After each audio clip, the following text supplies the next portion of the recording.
ਪਿਆਰੇ ਵਿਦਿਆਰਥੀਓ, ਪੰਜਾਬੀ ਦੀ online class ਵਿੱਚ ਤੁਹਾਡਾ ਸਵਾਗਤ ਹੈ।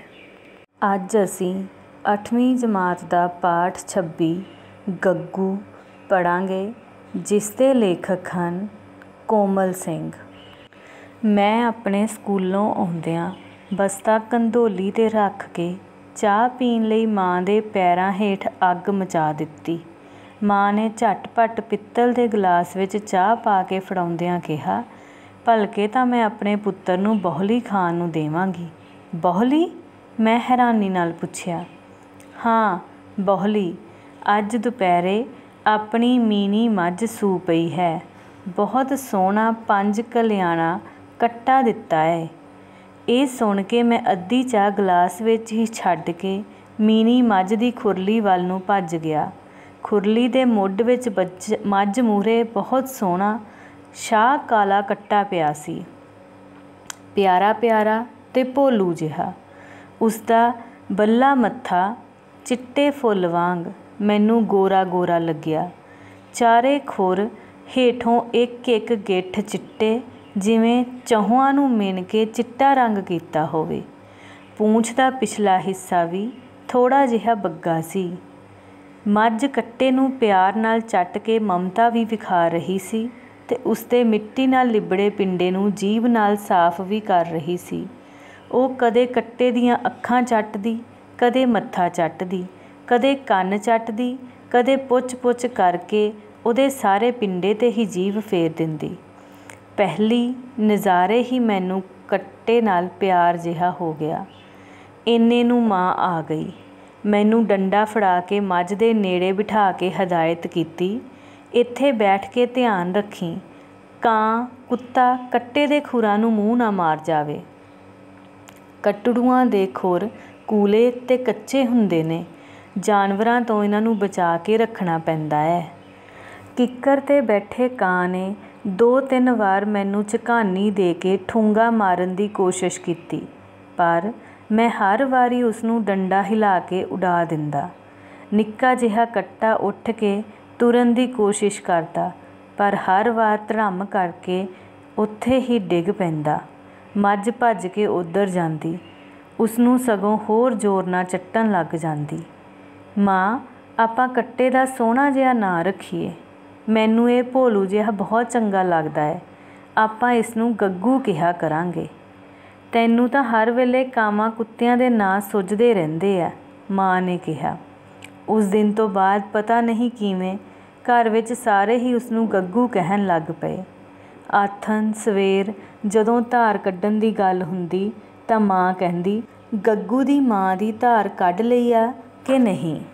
ਜਿਵੇਂ ਘਰਾਂ ਵਿੱਚ ਆਮ ਹੁੰਦਾ ਹੈ, ਛੋਟੇ ਹੁੰਦਿਆਂ ਨੂੰ ਵੱਧ ਪਿਆਰ ਮਿਲਦਾ ਹੈ ਤੇ ਫਿਰ ਇਹ ਹੌਲੀ ਹੌਲੀ ਘਟਦਾ ਜਾਂਦਾ ਹੈ। ਗੱਗੂ ਨਾਲ ਵੀ ਇਸੇ ਤਰ੍ਹਾਂ ਹੋਇਆ। ਜਿਵੇਂ ਜਿਵੇਂ ਗੱਗੂ ਵੱਡਾ ਹੋ ਰਿਹਾ ਸੀ, ਘਰਦਿਆਂ ਦੀ ਉਸ ਨਾਲ ਸਾਂਝ ਘਟਦੀ ਗਈ। ਉਸ ਨਾਲ ਮੇਰੀ ਸਾਂਝ ਦਿਨੋਂ ਦਿਨ ਵੱਧਦੀ ਗਈ। ਹੁਣ ਗੱਗੂ ਮੇਰੇ ਪਿਆਰ ਨੂੰ ਮਹਿਸੂਸ ਕਰਨ ਲੱਗ ਪਿਆ ਸੀ। ਮੈਂ ਜਦੋਂ ਵੀ ਉਸਦੇ ਸਿਰ 'ਤੇ ਹੱਥ ਫੇਰਦਾ, ਉਹ ਮੇਰਾ ਹੱਥ ਚੱਟਣ ਲੱਗ ਪੈਂਦਾ।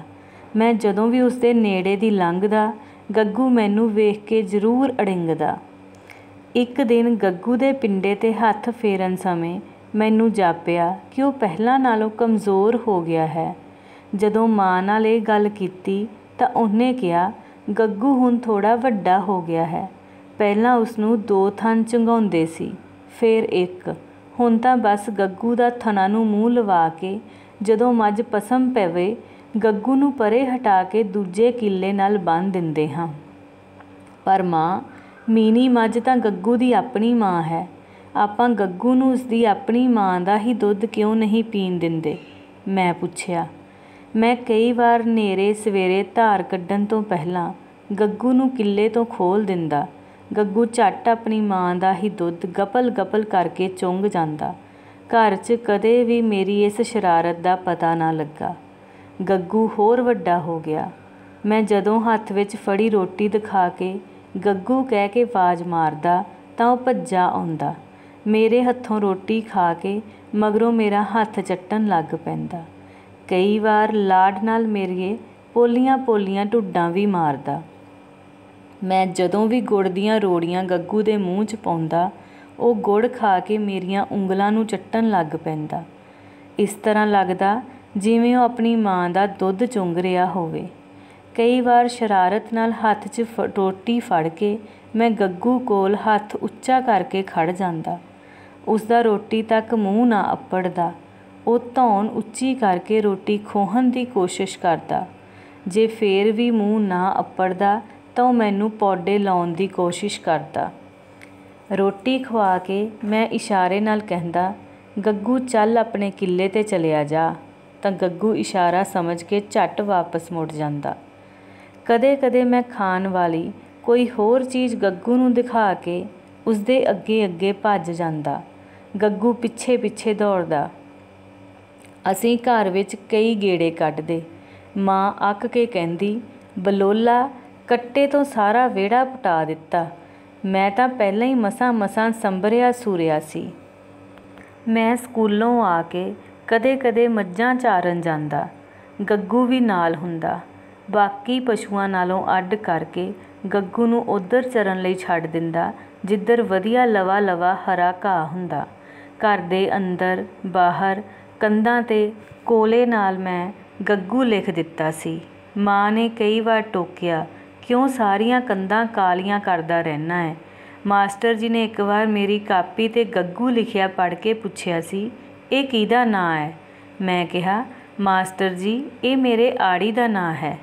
ਭਾਵੇਂ ਗੱਗੂ ਅੱਗੇ ਨਾਲੋਂ ਕਾਫੀ ਵੱਡਾ ਹੋ ਗਿਆ ਸੀ, ਪਰ ਉਸਦੀਆਂ ਮੇਰੇ ਨਾਲ ਕੀਤੀਆਂ ਜਾਣ ਵਾਲੀਆਂ ਸ਼ਰਾਰਤਾਂ ਅਤੇ ਪਿਆਰ ਵਿੱਚ ਕੋਈ ਕਮੀ ਨਹੀਂ ਆਈ ਸੀ।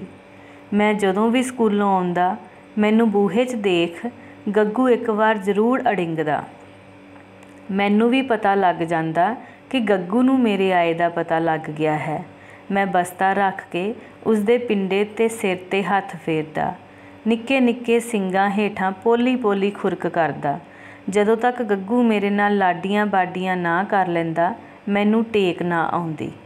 ਵੱਡਾ ਹੋਣ ਕਰਕੇ ਗੱਗੂ ਹੁਣ ਦੁੱਧ ਚੁੰਘਣਾ ਛੱਡ ਚੁੱਕਾ ਸੀ। ਸ਼ਾਇਦ ਘਰਦਿਆਂ ਨੇ ਛੁਡਾ ਦਿੱਤਾ ਸੀ। ਹੁਣ ਤਾਂ ਉਹ ਆਪਣੇ ਹਿੱਸੇ ਆਉਂਦੇ ਪੱਠੇ ਹੀ ਖਾਂਦਾ। ਜਦੋਂ ਕਦੇ ਰਾਤ ਨੂੰ ਰੱਸਾ ਤੁੜਾ ਕੇ ਉਹ ਆਪਣੀ ਮਰਜ਼ੀ ਨਾਲ ਰੱਜ ਕੇ ਪੱਠੇ ਖਾ ਲੈਂਦਾ ਤਾਂ ਮੈਨੂੰ ਬਹੁਤ ਖੁਸ਼ੀ ਹੁੰਦੀ। ਕਈ ਵਾਰ ਗੱਗੂ ਨਾਲ ਖੇਡਦਿਆਂ ਖੇਡਦਿਆਂ ਮੈਂ ਉਸਨੂੰ ਜੱਫੀ ਪਾ ਲੈਂਦਾ।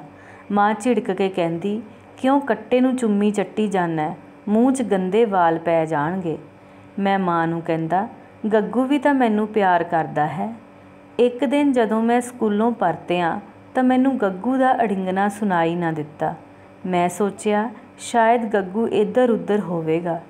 ਮੈਂ ਗੱਗੂ ਗੱਗੂ ਕਹਿ ਕੇ ਕਈ ਆਵਾਜ਼ਾਂ ਮਾਰੀਆਂ, ਪਰ ਗੱਗੂ ਨੇ ਕੋਈ ਉੱਤਰ ਨਾ ਦਿੱਤਾ। ਕਿੱਲੇ 'ਤੇ ਜਾ ਕੇ ਦੇਖਿਆ ਤਾਂ ਗੱਗੂ ਉੱਥੇ ਨਹੀਂ ਸੀ। ਮੈਨੂੰ ਅਚਵੀ ਲੱਗ ਗਈ। ਮਾਂ ਨੂੰ ਪੁੱਛਿਆ, ਗੱਗੂ ਕਿੱਥੇ ਹੈ ਮਾਂ? ਪਹਿਲਾਂ ਤਾਂ ਮਾਂ ਨੇ ਕਈ ਆਨੇ ਬਹਾਨੇ ਕੀਤੇ, ਫਿਰ ਮੇਰੇ ਜਿੱਦ ਕਰਨ 'ਤੇ ਦੱਸ ਦਿੱਤਾ ਕਿ ਤੇਰੇ ਗੱਗੂ ਤੇਰੇ ਬਾਪੂ ਨੇ ਵੇਚ ਦਿੱਤਾ ਹੈ। ਮੈਂ ਇਹ ਸੁਣ ਕੇ ਕੰਬ ਗਿਆ। ਰੋਂਦੇ ਰੋਂਦੇ ਨੇ ਮੈਂ ਭਰੇ ਪੀਤੇ ਮਨ ਨਾਲ ਪੁੱਛਿਆ, ਮੇਰਾ ਗੱਗੂ ਤੁਸੀਂ ਕਿਉਂ ਵੇਚਿਆ? ਆਪਾਂ ਨੂੰ ਪੈਸਿਆਂ ਦੀ ਲੋੜ ਸੀ, ਮਾਂ ਨੇ ਕਿਹਾ। ਇਸ ਘਟਨਾ ਤੋਂ 3 ਦਿਨ ਮਗਰੋਂ ਤੱਕ ਮੈਂ ਰੋਟੀ ਨਾ ਖਾਧੀ। ਮਾਂ ਨੇ ਮਿੰਨਤ ਤਰਲਾ ਤੇ ਪਿਆਰ ਕਰਕੇ ਮੈਨੂੰ ਰੋਟੀ ਖਵਾਈ। ਮਾਂ ਨੇ ਲਾਰਾ ਵੀ ਲਾਇਆ ਕਿ ਆਪਾਂ ਗੱਗੂ ਨੂੰ ਲੈ ਆਵਾਂਗੇ। ਮੈਂ ਬਾਪੂ ਨੂੰ ਕਿਹਾ, ਆਪਾਂ ਆਪਣੇ ਗੱਗੂ ਨੂੰ ਵਾਪਸ ਲੈ ਆਈਏ। ਵੇਚੀ ਚੀਜ਼ ਵਾਪਸ ਨਹੀਂ ਲਿਆਂਦੀ ਜਾਂਦੀ, ਬਾਪੂ ਦਾ ਇੱਕ ਟੁਕ ਉੱਤਰ ਸੀ। ਕਈ ਦਿਨਾਂ ਬਾਅਦ ਮੇਰੇ ਜਮਾਤੀ ਦੋਸਤ ਪਾਲੇ ਨੇ ਦੱਸਿਆ, ਤੇਰਾ ਗੱਗੂ ਤੇਰੇ ਬਾਪੂ ਨੇ ਆਪਣੇ ਹੀ ਪਿੰਡ ਦੇ ਦਲੀਪੇ ਨੂੰ ਵੇਚਦਿਆਂ ਮੈਂ ਆਪਣੇ ਅੱਖੀਂ ਵੇਖਿਆ ਸੀ। ਦਲੀਪਾ ਗੱਗੂ ਨੂੰ ਕਿੱਕਰ ਨਾਲ ਨੂੜ ਕੇ ਨੱਥ ਮਾਰ ਰਿਹਾ ਸੀ। ਦਲੀਪੇ ਨੇ ਪਹਿਲਾਂ ਤਿੱਖਾ ਸੂਆ ਗੱਗੂ ਦੇ ਨੱਕ 'ਚੋਂ ਲੰਘਾਇਆ, ਫਿਰ ਮੋਰੀ ਵਿੱਚ ਦੀ ਰੱਸੀ ਦੀ ਨੱਥ ਪਾ ਦਿੱਤੀ। ਪਾਲੇ ਨੇ ਦੱਸਿਆ, ਜਦੋਂ ਦਲੀਪੇ ਨੇ ਗੱਗੂ ਦੇ ਨੱਕ 'ਚ ਮੋਰੀ ਕੀਤੀ ਤਾਂ ਗੱਗੂ ਬਹੁਤ ਤੜਪਿਆ, ਬਹੁਤ ਅੜਿੰਗਿਆ, ਜਿਵੇਂ ਤੈਨੂੰ ਆਵਾਜ਼ਾਂ ਮਾਰ ਰਿਹਾ ਹੋਵੇ। ਪਾਲੇ ਦੀ ਗੱਲ ਸੁਣਦਿਆਂ ਸਾਰ ਮੈਂ ਨੰਗੇ ਪੈਰੀਂ ਦਲੀਪੇ ਦੇ ਘਰ ਵੱਲ ਛੂਟ ਵੱਟ ਲਈ। ਮਾਂ ਨੇ ਮੈਨੂੰ ਪਿੱਛੋਂ ਫੜਨ ਦੀ ਕੋਸ਼ਿਸ਼ ਕੀਤੀ, ਪਰ ਮੈਂ ਚਿੜੀ ਪੂੰਝਾ ਛੁਡਾ ਕੇ ਭੱਜ ਗਿਆ। ਮੈਂ ਦਲੀਪੇ ਦੇ ਪਸ਼ੂਆਂ ਵਾਲੇ ਵਾੜੇ ਵਿੱਚ ਪਹੁੰਚ ਗਿਆ। ਗੱਗੂ ਇੱਕ ਨੁੱਕਰ 'ਚ ਗੋਹੇ ਨਾਲ ਲਿਬੜਿਆ ਤਿਬੜਿਆ ਉਦਾਸ ਖੜਾ ਸੀ। ਮੈਂ ਭੱਜ ਕੇ ਗੱਗੂ ਦੇ ਗਲ ਨੂੰ ਚੰਬੜ ਗਿਆ। ਗੱਗੂ ਦਾ ਨੱਕ ਦੀ ਪੀੜ ਨੇ ਬੁਰਾ ਹਾਲ ਕਰ ਦਿੱਤਾ ਸੀ। ਗੱਗੂ ਨੇ ਮੈਨੂੰ ਦੇਖ ਕੇ ਅੜਿੰਗਣ ਦੀ ਕੋਸ਼ਿਸ਼ ਕੀਤੀ, ਪਰ ਪੀੜ ਨਾਲ ਉਸਦੀ ਆਵਾਜ਼ ਸੰਘ ਵਿੱਚ ਹੀ ਅਟਕ ਕੇ ਰਹਿ ਗਈ। ਉਸਨੇ ਸਿਰਫ ਮੁਰਦਾ ਆਵਾਜ਼ ਵਿੱਚ ਹੀ ਮੇਰੀ ਹਾਕ ਦਾ ਹੁੰਗਾਰਾ ਭਰਿਆ। ਗੱਗੂ ਦੇਖਣ ਨੂੰ ਵੀ ਬਹੁਤ ਮਾੜਚੂ ਜਿਹਾ ਲੱਗ ਰਿਹਾ ਸੀ। ਮੈਂ ਬਹੁਤ ਦੇਰ ਗੱਗੂ ਨੂੰ ਜੱਫੀ ਪਾ ਕੇ ਖੜਾ ਰਿਹਾ। ਇੰਨੇ ਨੂੰ ਦੇਖਿਆ ਕਿ ਮਾਂ ਮੇਰੇ ਪਿੱਛੇ ਖੜੀ ਸੀ। ਕੋਈ ਨਾ ਪੁੱਤ, ਆਪਾਂ ਥੋੜ੍ਹੇ ਦਿਨਾਂ ਤੱਕ ਆ ਗੱਗੂ ਨੂੰ ਆਪਣੇ ਘਰ ਲੈ ਚੱਲਾਂਗੇ, ਮਾਂ ਨੇ ਕਿਹਾ। ਨਹੀਂ, ਮੈਂ ਤਾਂ ਗੱਗੂ ਨੂੰ ਹੁਣੇ ਲੈ ਕੇ ਜਾਵਾਂਗਾ। ਦੇਖ, ਦਲੀਪੇ ਨੇ ਮੇਰੇ ਗੱਗੂ ਦਾ ਬੁਰਾ ਹਾਲ ਕਰ ਦਿੱਤਾ ਹੈ। ਦਲੀਪੇ ਨੇ ਮੇਰੇ ਗੱਗੂ ਦਾ ਨੱਕ ਕਿਉਂ ਪਾੜਿਆ ਹੈ? ਗੱਗੂ ਨੇ ਮੇਰਾ ਹੱਥ ਚੱਟਣ ਦੀ ਕੋਸ਼ਿਸ਼ ਕੀਤੀ, ਪਰ ਪੀੜ ਨਾਲ ਉਸ ਦੀ ਜ਼ੁਬਾਨ ਬਾਹਰ ਨਾ ਨਿਕਲ ਸਕੀ। ਮਾਂ ਮੈਨੂੰ ਮਿੱਠੀਆਂ ਮਿੱਠੀਆਂ ਗੱਲਾਂ 'ਚ ਪਾ ਕੇ ਵਾਪਸ ਘਰ ਲੈ ਆਈ। ਅਗਲੇ ਦਿਨ ਜਦੋਂ ਮੈਂ ਸਕੂਲ ਜਾ ਰਿਹਾ ਸੀ ਤਾਂ ਮੈਂ ਦੂਰੋਂ ਆਉਂਦੀ ਦਲੀਪੇ ਦੀ ਰੇਹੜੀ ਸਿਆਣ ਲਈ। ਗੱਗੂ ਨੂੰ ਗੱਡੀ ਅੱਗੇ ਜੋੜ ਕੇ ਰੇਹੜੀ ਉੱਤੇ ਪੱਠੇ ਲੱਦੇ ਹੋਏ ਸਨ। ਗੱਗੂ ਮਸਾਂ ਤੁਰ ਰਿਹਾ ਸੀ। ਦਲੀਪਾ ਗੱਗੂ ਨੂੰ ਤੇਜ਼ ਤੋਰਨ ਲਈ ਜ਼ੋਰ-ਜ਼ੋਰ ਨਾਲ ਸੋਟੀਆਂ ਮਾਰ ਰਿਹਾ ਸੀ। ਜਦੋਂ ਗੱਗੂ ਮੇਰੇ ਨੇੜੇ ਆਇਆ ਤਾਂ ਮੈਂ ਦੇਖਿਆ ਉਸਦੇ ਪਿੰਡੇ 'ਤੇ ਸੋਟੀਆਂ ਦੀਆਂ ਬਹੁਤ ਸਾਰੀਆਂ ਲਾਸਾਂ ਉੱਭਰੀਆਂ ਹੋਈਆਂ ਸਨ। ਮੇਰੇ ਬਰਾਬਰ ਆ ਕੇ ਗੱਗੂ ਜ਼ੋਰ ਨਾਲ ਅੜਿੰਗਿਆ ਤੇ ਰੁਕ ਗਿਆ। ਮੈਂ ਭੱਜ ਕੇ ਦਲੀਪੇ ਦੇ ਹੱਥ 'ਚੋਂ ਸੋਟੀ ਖੋਹ ਲਈ ਤੇ ਕਿਹਾ, ਤੂੰ ਮੇਰੇ ਗੱਗੂ ਨੂੰ ਕਿਉਂ ਕੁੱਟ ਰਿਹਾ ਏ? ਤੂੰ ਉਸਦਾ ਨੱਕ ਪਾੜ ਕੇ ਨੱਥ ਕਿਉਂ ਪਾਈ ਹੈ? ਦਲੀਪੇ ਨੇ ਮੇਰੀ ਗੱਲ ਦਾ ਕੋਈ ਉੱਤਰ ਨਾ ਦਿੱਤਾ। ਮੈਂ ਵੱਡਾ ਹੋ ਕੇ ਤੇਰੇ ਪੈਸੇ ਦੇ ਦੇਵਾਂਗਾ, ਤੂੰ ਮੇਰਾ ਗੱਗੂ ਮੈਨੂੰ ਮੋੜ ਦੇ, ਮੈਂ ਦਲੀਪੇ ਦੀ ਬਾਂਹ ਨੂੰ ਹੱਥ ਨਾਲ ਹਲੂਣਦਿਆਂ ਕਿਹਾ। ਦਲੀਪੇ ਨੇ ਫੇਰ ਵੀ ਮੇਰੀ ਗੱਲ ਦਾ ਜਵਾਬ ਨਾ ਦਿੱਤਾ, ਸਗੋਂ ਮੇਰੇ ਵੱਲ ਮੁਤਰ-ਮੁਤਰ ਝਾਕ ਰਿਹਾ ਸੀ। ਦਲੀਪੇ ਨੇ ਮੇਰੇ ਹੱਥੋਂ ਸੋਟੀ ਖੋਹ ਕੇ 1-2 ਸੋਟੀਆਂ ਗੱਗੂ ਦੇ ਮਾਰ ਕੇ ਉਸਨੂੰ ਤੋਰਨ ਦੀ ਕੋਸ਼ਿਸ਼ ਕੀਤੀ, ਪਰ ਗੱਗੂ ਨੇ ਇੱਕ ਪੈਰ ਵੀ ਅੱਗੇ ਨਾ ਪੁੱਟਿਆ। ਗੱਗੂ ਤਰਸ ਭਰੀਆਂ ਨਜ਼ਰਾਂ ਨਾਲ ਮੇਰੇ ਵੱਲ ਵੇਖ ਰਿਹਾ ਸੀ।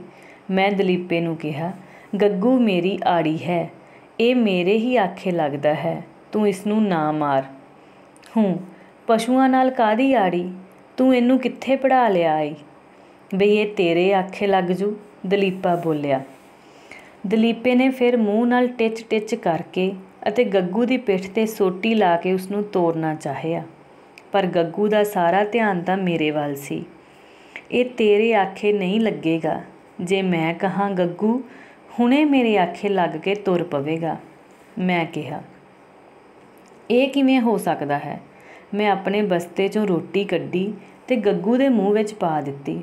ਉਸਨੇ ਰੋਟੀ ਖਾ ਕੇ ਮੇਰਾ ਹੱਥ ਚੱਟਿਆ। ਮੈਂ ਗੱਗੂ ਦੇ ਪਿੰਡੇ 'ਤੇ ਹੱਥ ਫੇਰਿਆ ਤੇ ਉਸਦੇ ਕੰਨ ਕੋਲ ਮੂੰਹ ਕਰਕੇ ਕਿਹਾ, ਚੱਲ ਗੱਗੂ, ਆਪਣੇ ਘਰ ਚਲੀਏ, ਤੇ ਨਾਲ ਹੀ ਹੱਥ ਨਾਲ ਜਾਣ ਦਾ ਇਸ਼ਾਰਾ ਕੀਤਾ।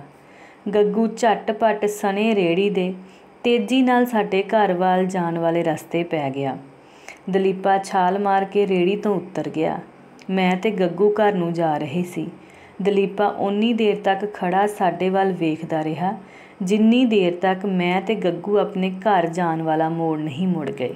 ਪਿਆਰੇ ਵਿਦਿਆਰਥੀਓ, ਇਹ ਕਹਾਣੀ ਹੈ ਕਹਾਣੀਕਾਰ ਦੀ ਪਸ਼ੂਆਂ ਪ੍ਰਤੀ ਪਿਆਰ ਨੂੰ ਦਰਸਾਉਂਦੀ, ਅਤੇ ਇਸ ਵਿੱਚ ਇਹ ਵੀ ਦੱਸਿਆ ਗਿਆ ਹੈ ਕਿ ਜੇ ਅਸੀਂ ਕਿਸੇ ਪਸ਼ੂ ਨੂੰ ਪਿਆਰ ਕਰਨਾ ਸ਼ੁਰੂ ਕਰ ਦਿੰਦੇ ਹਾਂ ਤਾਂ ਉਹ ਉਸਦਾ ਦੁੱਗਣਾ ਪਿਆਰ ਸਾਨੂੰ ਵਾਪਸ ਕਰਦਾ ਹੈ।